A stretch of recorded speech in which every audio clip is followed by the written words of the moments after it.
Fala pessoal, tudo bem? Seja bem-vindo para essa videoaula. Meu nome é Michel Albino e nesse vídeo de hoje eu quero conversar com vocês a respeito da elaboração de uma carteira de investimentos. Existem alguns pontos importantes quando eu quero fazer, montar a minha carteira de investimento, e nesse vídeo de hoje eu quero passar isso para você, principalmente para quem está iniciando agora no mundo dos investimentos. Então tem alguns pontos que a gente deve observar e tomar um pouquinho de cuidado para elaborar uma carteira de investimentos bem feita, bem montada. A primeira coisa que eu acredito que é fundamental é você fazer um diagnóstico. Você precisa fazer um diagnóstico porque isso é importante. Então esse diagnóstico é simples. Você vai pegar de um lado as suas receitas, do outro as suas despesas, e aí ao final, você vai colocar em duas colunas, ao final você vai ter um saldo. Esse saldo ele é importante porque vai definir para você qual que é a sua condição atual, seja individual ou familiar. Então basicamente a gente tem algumas condições. A primeira delas é uma situação de endividamento. Nesse caso, eu preciso criar alternativas para quitar essa dívida, para eventualmente passar a ser um agente superavitário, uma pessoa que tem capacidade de investir.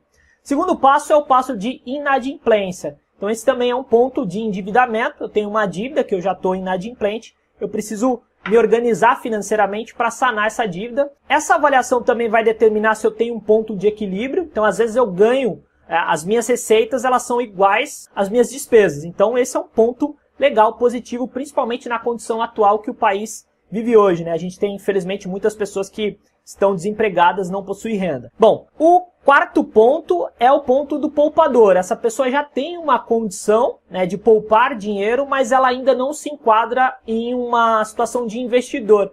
Por quê? Porque ela não consegue fazer aplicações em bons produtos financeiros. Ela consegue guardar dinheiro, já é um passo importante, mas não consegue ainda se tornar um investidor, porque para você se tornar um investidor, você precisa conhecer o mercado, para poder fazer aplicações que possam gerar para você resultados positivos no médio e no longo prazo. Então esse é um ponto importante.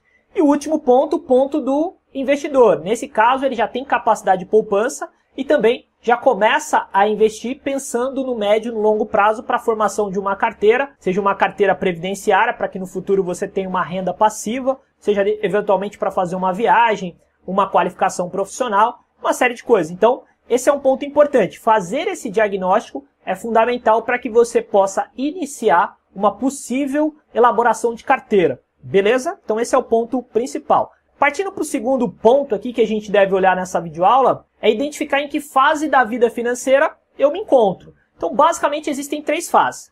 Primeira fase que é o acúmulo de patrimônio. Então é aquele momento que eu já estou numa situação equilibrada financeiramente, já começa a sobrar um dinheiro para mim e eu tenho capacidade de investir. Agora tem um ponto importante aqui. O ideal não é esperar sobrar dinheiro. O ideal é eu me pagar primeiro, Tem até aquele livro do Pai Rico e Pai Pobre que fala muito sobre isso. O ideal é você se pagar primeiro para depois pagar outras pessoas. Mas, no início, se você conseguir ficar numa situação de equilíbrio, você vai conseguir cortar alguns custos desnecessários, desperdício, E aí, eventualmente, você tem capacidade financeira para começar a investir. E aí você passa a poupar o capital emergencial para futuramente você otimizar o seu patrimônio. Então, nesse primeiro início de acúmulo de patrimônio, você deve formar a sua reserva de emergência, que pode acontecer com qualquer pessoa. A minha sugestão inicial é que você tenha pelo menos 6 meses do seu custo. Então, vamos imaginar que uma pessoa ganhe, por exemplo, R$5.000. Estou pegando aqui um salário médio até maior do que o brasileiro costuma ganhar, mas vamos pegar como base R$5.000. Então você pega ali 5.000, se você multiplicar por 6, você precisaria ter R$30.000 como reserva de emergência. Então seria esse dinheiro, numa eventualidade de você perder essa renda, o emprego, alguma coisa assim, você tem uma reserva por 6 meses para você poder se organizar. Agora, se você for mais conservador, o ideal seria uma reserva de emergência de 12 meses. Então esse é um ponto importante. De repente, se você é mais conservador, nesse exemplo que eu estou passando para você, seria necessário R$60.000 numa reserva de emergência, e aí existem vários produtos financeiros para você colocar esse dinheiro. O importante é que esse dinheiro esteja seguro e de fácil acesso, você conseguir resgatar ele a qualquer momento. Tesouro Selic é uma alternativa, CDB é outra alternativa, você tem os fundos de renda fixa que também é uma boa alternativa, desde que sejam fundos conservadores e de liquidez imediata. Então esses são pontos importantes. Aqui tem uma observação também que é legal falar. Às vezes você mantém uma um capital emergencial acima da sua necessidade. Nesse caso, você acaba perdendo rentabilidade. Então, é importante você fazer esse planejamento adequadamente para que você não tenha um excesso de liquidez na carteira e isso comprometa a sua rentabilidade. Beleza? Mas, na dúvida, é melhor você deixar recurso ali mais líquido, porque, eventualmente, uma necessidade você tem como resgatar esse dinheiro. Certinho? Bom, a segunda fase é aquela pessoa que já tem essa reserva de emergência e agora ela quer fazer uma otimização do patrimônio. Nesse caso especificamente, você tem duas situações.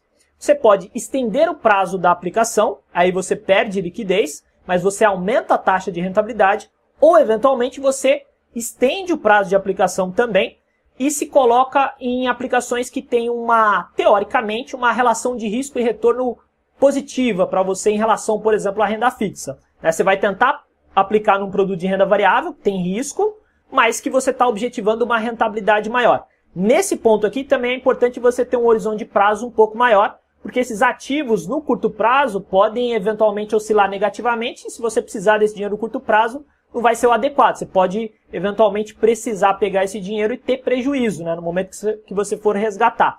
Então, nessa fase de otimização de patrimônio, você vai priorizar aplicações mais longas e eventualmente aplicações mais longas de renda variável. Dá para fazer isso, obviamente, obedecendo o seu perfil de investidor, que a gente vai falar mais à frente.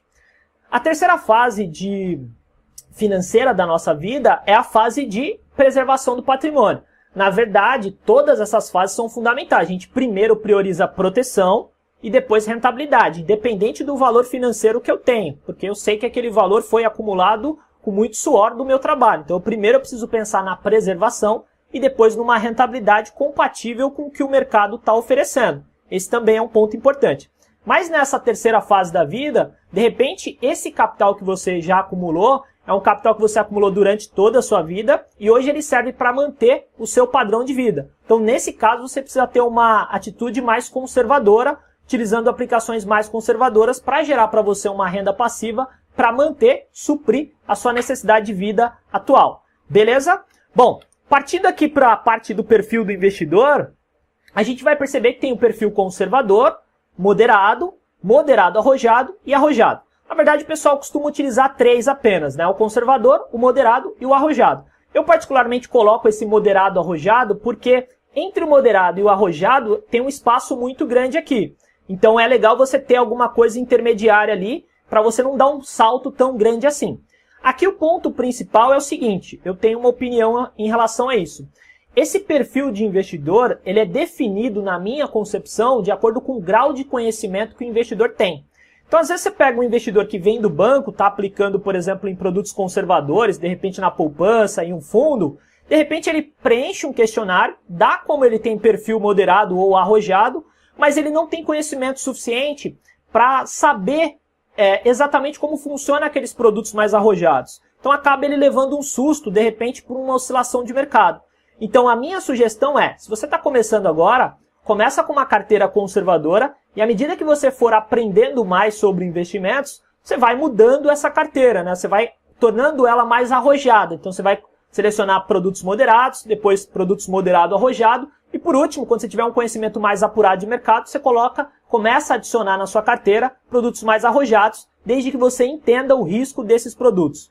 Lembre-se que o investidor deve primeiro priorizar proteção e depois rentabilidade de patrimônio. Beleza?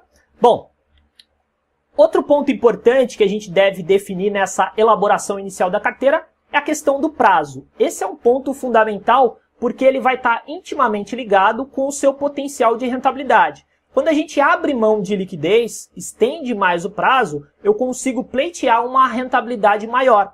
Então esse é um ponto que eu devo observar para não cair no erro de ter uma carteira muito líquida, demasiadamente líquida, e aí eu perco rentabilidade, ou eventualmente demasiadamente travada e eu perco liquidez, sendo que eu preciso de um capital emergencial. Então precisa se planejar muito bem em relação a isso.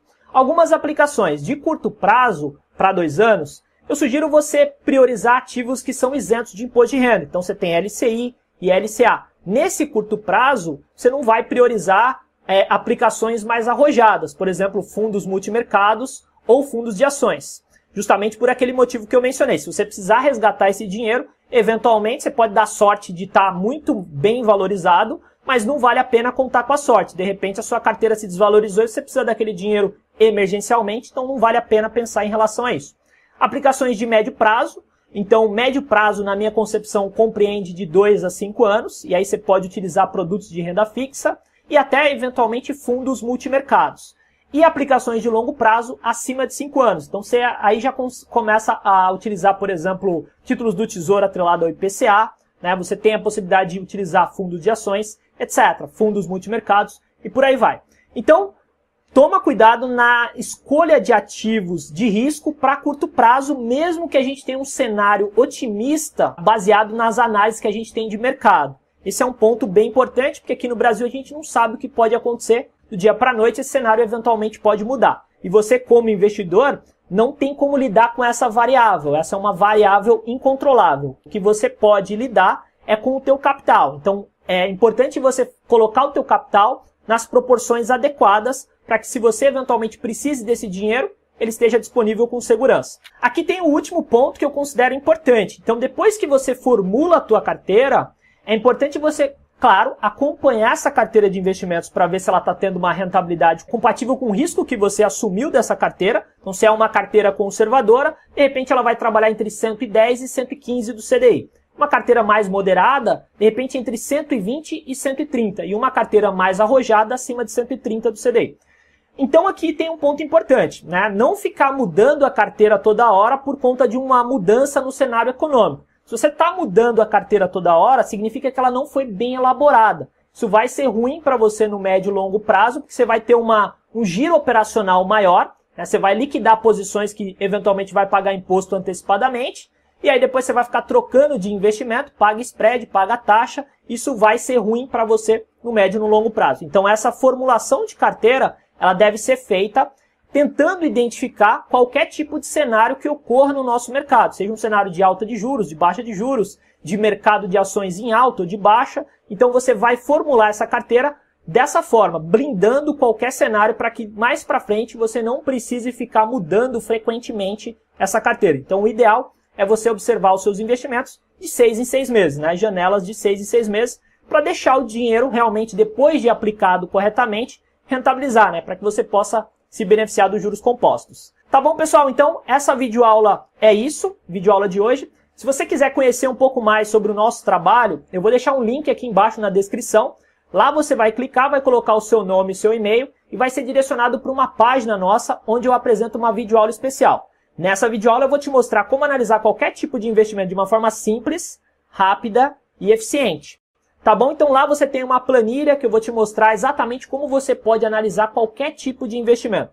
Seja investimento de renda fixa ou investimento de renda variável. Beleza? Então é importante fazer esse tipo de comparativo para que você invista corretamente, né? O primeiro passo é comparar antes de investir, para que você consiga pleitear rentabilidades compatíveis com o que a gente tem no mercado. Eventualmente o investidor está aplicando em produtos que não tem uma rentabilidade compatível com o que o mercado deveria oferecer. Então ele tem a possibilidade de otimizar a sua carteira mantendo o mesmo nível de segurança. Então clica no botão aqui embaixo para a gente se encontrar nessa aula especial que eu preparei para você. Um grande abraço e até o próximo vídeo. Valeu!